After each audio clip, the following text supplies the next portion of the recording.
大家，另外我有個學生咧，喺一之前咧，梁醫生咧就剛同我講，佢有一個實現咗嘅少少嘅醫術咧，就同大家分享。咁阿梁巨超幫手講啲嘢。大家咧就過咗50嗰時候咧，好90%人都會有肩周炎嘅。如果你冇咧，即係咪可能活唔過50就冇機會啦。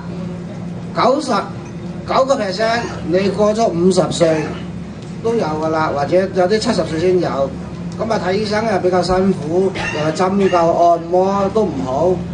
咁我哋已經有15年嘅實驗，而家得出結論啦，包好唔使錢，只要你做就得噶啦，好簡單。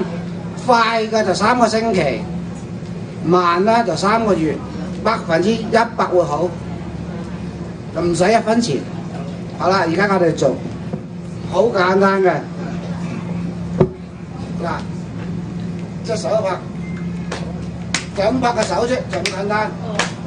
因為我哋嘅手有3針3樣，12經絡6條經絡就喺個手，佢咧心臟病、高血壓、糖尿病基本上咧有90%會好，肩周炎100%會好。初咧，如果你嚴重咧就咁樣做啦，係嘛？即係好嚴重嘅，有啲人就咁樣啦，有啲更加嚴重嘅。好啦，你拍到最後啦，就咁啦，隻手伸直佢，一定係直嘅。咁如果你體力夠咧，就腳踭離地趌起，保持而家唔喐，咁樣做。嗱，我而家做啦，打落嚟。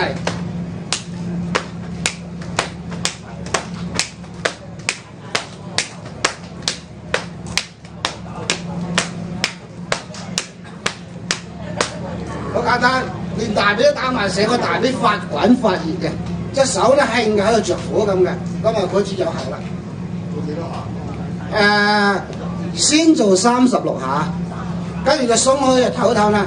如果你覺得自己精神體力夠，你再做36下。